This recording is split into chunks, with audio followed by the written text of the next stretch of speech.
ফুলকপি নিচ্ছি 10 মণ, দামই করে না, আরই করে না। আমি কি করবো, আমি ফেলে দিচ্ছি।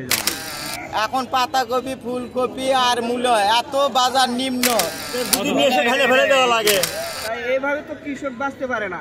বগুড়ায় হাট বাজারে শীতকালীন সবজি ভরপুর থাকলেও পাইকারি ক্রেতা না থাকায় কম দামে সবজি বিক্রি করতে হচ্ছে কৃষকদের। নিয়েছি সকাল 7টার সময়, নিয়ে এসে বসে আছি, এখন পর্যন্ত মূলের দাম বলতেছে না। আমার 2 বিঘের কাছাকাছি জমি, আমি মূলো লাগাচ্ছি, আমার প্রায় 40,000 টাকা।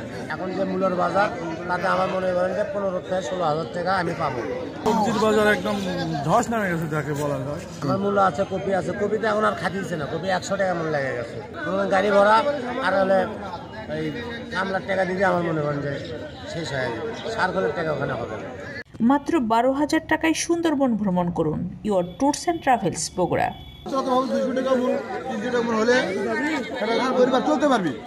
ফুলকপি নিচ্ছি 10 মণ, দামই করে না, আরই করে না। সেটা 10 মণ বেচতে হলে 600 টাকা, 600 টাকা 10 মণ বেচে দিয়ে চলে গেছে। আমি কি করবো, আমি ফেলে দিচ্ছি। শনিবার বগুড়ার মহাস্থান হাটে পাইকারি শীতকালীন সবজির বাজারে কৃষকদের ফুলকপি 50 থেকে 120 টাকা মণ দরে বিক্রি হচ্ছে, আর মূলা বিক্রি হচ্ছে 80 টাকা থেকে 120 টাকা মণ দরে। আলু মূলো কিনতেছে 100 টাকা মণ, আর মানে নর্মালটা দেখতেছে হলো মানে যাই যা দেয় আর কি। আর আবারটা এখন পর্যন্ত দাম বলে নাই। তাই এইভাবে তো কৃষক বাঁচতে পারে না। সারের দাম বেশি, ওষুধের দাম বেশি। গাড়ি ভাড়ায় হলো 50 টাকা মণ, তাহলে গাড়ি ভাড়ায় যদি 50 টাকা মণ হয়, তাহলে কৃষক কেমনে বাঁচবে? গাড়িওয়ালাকে তো আমার দেশে আসে। আর 7 মণ মূলো নিয়ে যাচ্ছে, 80 টাকা মণ মূলো দাম বলতেছে, গাড়ি ভাড়াই তো উঠতেছে না।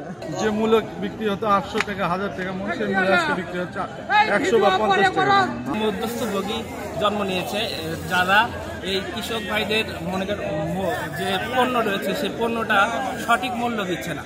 এই সিন্ডিকেট মুক্ত ভাবে যদি আমরা বিক্রি করতে পারি, তাহলে আমরা আশাবাদী যে অদূর ভবিষ্যতে চাষি ভাইরা বা ব্যবসায়ী ভাইরা লাভবান হতে পারবে আশা করা যায়। আর কোনো লোক নাই, সারের দাম বেশি, সারের দাম বলে একটু কমাতে তাহলে আবাদ করে মূলো বাজার দেখার জন্য আসিছি, লাস্টে একটা টিপ আছে, যদি নিয়ে এসে ফেলে দেওয়া লাগে তাহলে গাড়ি ভাড়া দেওয়া লাগবে না। গাড়ি ভাড়া নিজের আসে থেকে বাজারের দাম কম, ওইভাবে চিন্তা ভাবনা করতো। হয়তো আমি আলু লাগাতে পারতাম, আলু লাগালাম না। আলু আমি নিয়ে এসেছি 20 মণ, তো গত দিনের বাজার ছিল 2600 টাকা, 2800 টাকা গতকালকের বাজার ছিল। আজকে তুলনামূলকভাবে তার চেয়ে আরও 2 থেকে 300 টাকা রেট কম, আজকে 2200 থেকে 2300 টাকা মনে আমরা পাচ্ছি। ফুলকপিটার দাম তুলনামূলকভাবে খুবই কম, কেজিতে আসে 2 থেকে 3 টাকা কেজি। আজকে সকালবেলা কিনলাম পাতাকপি 8 থেকে 10 টাকা পিস, 12 টাকা পিস। আর ফুলকপি আছে 2 টাকা, 1.5 টাকা, 2 টাকা কেজি। 2 টাকা কেজি কিনলাম, 2 টাকা 2.5 টাকা কেজি। এই যে মিষ্টি লাউ দেখতেছি, এটা কিনলাম 12 টাকা, 13 টাকা কেজি। আর মূলা কিনলাম খালি 60 টাকা, 1.5 টাকা কেজি।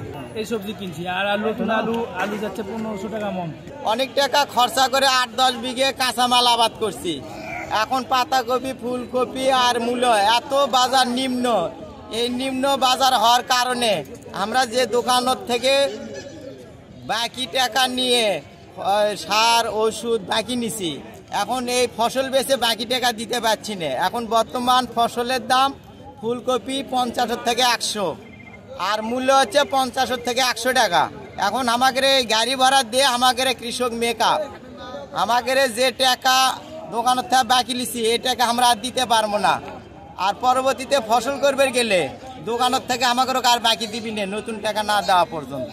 এখন আমরা কৃষক অসহায়, এখন আমরা কি করে নতুন ফসল উৎপাদন কর্ম এলে আমাদের চিন্তা ধরে গেছে। সরকার যদি আমাদের প্রতি একটু নজর দেয়, একটু ঋণ দেয়, তাহলে আমরা পরবর্তীতে ফসল করতে পারবো। শীতকালীন সব ধরনের সবজির দাম কমায় বিপাকে পড়েছে কৃষকেরা।